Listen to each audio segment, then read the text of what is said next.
Good evening friends, कैसे हैं आप लोग। आज हम BPSC mains answer writing series का तीसरा क्वेश्चन लेके आए हैं और ये क्वेश्चन जीएस पेपर 2 का पॉलिटी सब्जेक्ट से है। और आजकल ये टॉपिक काफ़ी चर्चा में है, इसलिए लगा आज का क्वेश्चन हम पॉलिटी से ही लें। महाराष्ट्र में जो भी घटनाक्रम चल रही है उसी के रिगार्डिंग में आज ये हम क्वेश्चन लेके आए हैं। और ये मैं अपना पर्सनल नोट्स एवरीडे एक क्वेश्चन का डिस्कशन करता हूँ। आप लोग को बहुत ही लाभ मिलेगा अगर आप फॉलो करते हैं तो। और वीडियो को पॉज करके आप नोट्स भी बना सकते हैं। इसमें हर किताब का मदद लिया गया है, बनाने में बहुत मेहनत किया गया है जहाँ तक मुझे लगता है। अगर आप लोग को भी अच्छा लगता है तो लाइक शेयर सब्सक्राइब करें, और अगर कुछ सुझाव देना हो तो कमेंट सेक्शन में ज़रूर दे सकते हैं। तो चलिए शुरुआत करते हैं। गठबंधन सरकारों के समय में राज्यपाल की भूमिका केंद्र के एक एजेंट रूप में ज़्यादा परिलक्षित होती है। एक एजेंट के रूप में ज़्यादा परिलक्षित होती है। समालोचनात्मक मूल्यांकन कीजिए। देखिए, जब भी क्वेश्चन को पढ़ना है 2 बार पढ़ना है हमें। इसमें राज्यपाल की भूमिका को भी दिखाना है, एक एजेंट के रूप में परिलक्षित होता है इसको भी दिखाना है, और इसका आलोचनात्मक परीक्षण भी मूल्यांकन भी करना है मुझे। तो क्वेश्चन को पढ़ के उसको तोड़ लेना है कि कितना पार्ट में टूट रहा है क्वेश्चन मेरा। 3 पार्ट में टूट रहा है तो 3 पार्ट में तोड़ेंगे, 2 पार्ट में टूट रहा है 2 पार्ट में तोड़ेंगे, 4 पार्ट में टूट रहा है 4 पार्ट में तोड़ेंगे। तो हम उसी के अनुसार हम आगे का क्वेश्चन का फ्रेमिंग करेंगे। और जब भी क्वेश्चन को हम आगे भी डिस्कस कर चुके हैं पिछला वीडियो में मैंने, कि आप क्वेश्चन को जब भी लिखें तो इंट्रो पार्ट, बॉडी पार्ट और कंक्लूजन में लिखें। और बॉडी पार्ट में आप मैपिंग का भी यूज़ कर सकते हैं, फ्लो चार्ट का भी यूज़ कर सकते हैं, कुछ डेटा हो तो उसको भी डाल सकते हैं।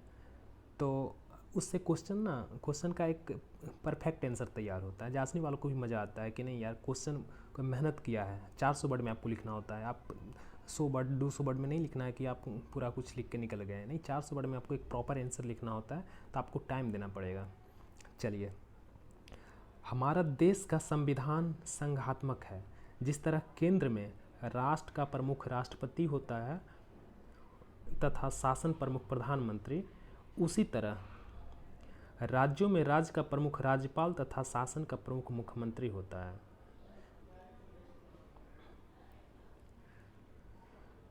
राज्य के मुखिया मुख्यमंत्री की सलाह पर राज्यपाल कार्य करते हैं। भारत के संविधान में केंद्र और राज्य शासन के संबंध में अनेक प्रावधान हैं।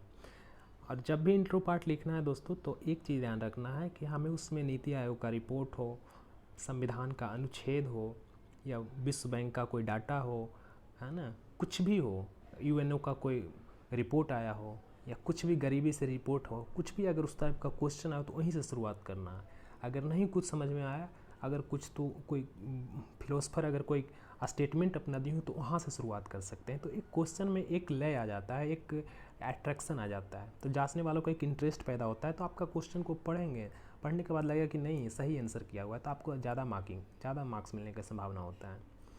संविधान के अनुच्छेद 153 से 56 तक में राज्यपाल का चर्चा किया गया है, 161 में किया गया है, 163 में, अनुच्छेद 164 के 1 में एवं अनुच्छेद 213 के 1 में राज्यपाल के संवैधानिक शक्तियों का वर्णन किया गया है। हमारे देश के संविधान के अनुसार राज्यपाल कार्यपालिका के औपचारिक प्रमुख के रूप में होते हैं, विशेषकर जब राज्य में राजनीतिक उथल पुथल होती है, जहां 2 या 2 से अधिक दल सरकार बनाने का दावा पेश करते हों। राज्यपाल संवैधानिक एवं कानूनी तथ्यों को देखते हुए निर्णय करते हैं, परंतु वर्तमान में राज्यपाल पद की प्रवृत्ति में बहुत भिन्नता देखी गई है। इसका ताज़ा उदाहरण मध्य प्रदेश, कर्नाटक एवं राज्यपाल में देखने को मिलता है। आप यहाँ पे एक महाराष्ट्र के घटनाक्रम को भी ऐड कर सकते हैं, क्योंकि मैं ये क्वेश्चन पिछला बार के समय बनाए थे तो उस समय तक ही घटनाक्रम को लिखे थे। जो करेंट से ज़रूर रिलेट करके लिखना है। कोई भी क्वेश्चन आप पॉलिटी को लिख रहे हैं, इकोनॉमिक्स का लिख रहे हैं, ज्योग्राफी का लिख रहे हैं, जो भी करेंट से कुछ टॉपिक मिला उसको ज़रूर उसमें इंक्लूड कर देना है।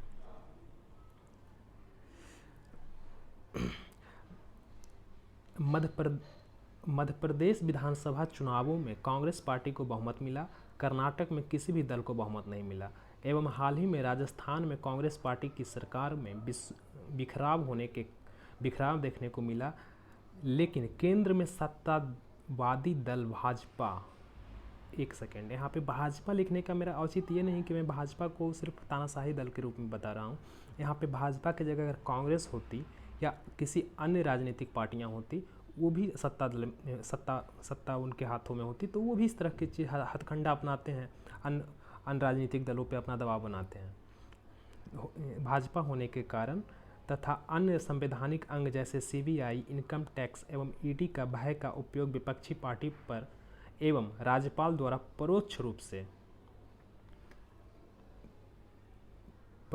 से हर राज्य में भाजपा की सरकार को लाने में अदृश्य मदद किया जाता है। राजस्थान का मामला अभी सर्वोच्च न्यायालय में विचाराधीन है। संविधान के अनुसार चुनाव के बाद अगर किसी भी पार्टी को बहुमत नहीं मिला हो तो राज्यपाल द्वारा सबसे बड़े दल को सरकार बनाने का न्योता दिया जाता है। राज्यपाल महोदय के द्वारा सबसे बड़े दल को न्योता दिया जाता है कि आइए आप सरकार बनाइए। परंतु छोटे छोटे दल आपस में गठजोड़ कर राज्यपाल को संख्या बल की लिस्ट देकर सरकार बनाते हैं। इन राज्यों के अलावा गोवा, मेघालय, मणिपुर आदि राज्यों में केंद्रीय सत्ताधारी दल दूसरे या तीसरे स्थान पर आने के बाद भी राज्यपाल द्वारा गठबंधन की सरकार की मान्यता दिए। तो ऐसा देखने को मिला है जनरली छोटे छोटे राज्यों में, गोवा, मेघालय, मणिपुर में, वहाँ पे भाजपा दूसरे तीसरे स्थान पर है, लेकिन तोड़ जोड़ की राजनीति करके संख्या बल पूरा कर राज्यपाल उसमें मदद कर देते हैं और सत्ता में आ जाते हैं। इन सभी उदाहरणों को जब हम गौर से देखते हैं तो यह पाते हैं कि राज्यपाल की भूमिका राज्य के संवैधानिक प्रमुख से ज़्यादा केंद्र के एजेंट के रूप में दिखाई देता है। अनुच्छेद 163 में राज्यपाल को विवेकाधिकार की शक्ति दिया गया है। राज्यपाल जो भी निर्णय लेंगे वह स्वतंत्र रूप से लेंगे एवं किसी के दबाव में आकर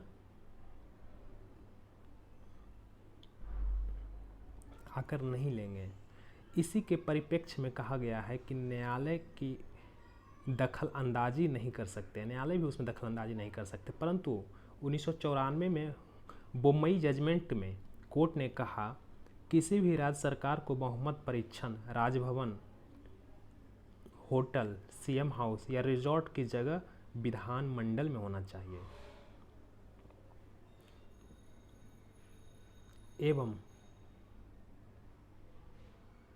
एवं सरकारों को शक्ति परीक्षण का मौका देना होगा। अब तक के घटनाक्रम को देखने के बाद कुछ प्रमुख आयोग और समितियों का गठन किया गया है।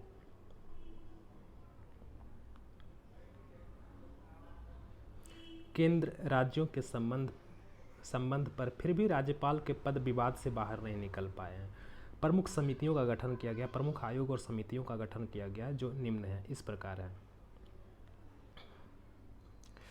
प्रशासनिक सुधार आयोग 1966, इसमें क्या क्या कहा गया उसको उतना आपको लिखना नहीं है, बस पॉइंट को दर्शा देना है, वहाँ टाइम नहीं मिलेगा आपको उतना लिखने का। राजमन्नार समिति 1969, भगवान सहाय समिति 1970, पुंछी आयोग 2011, सरकारिया आयोग 1988 केंद्र राज्य के संबंध में बताया गया था।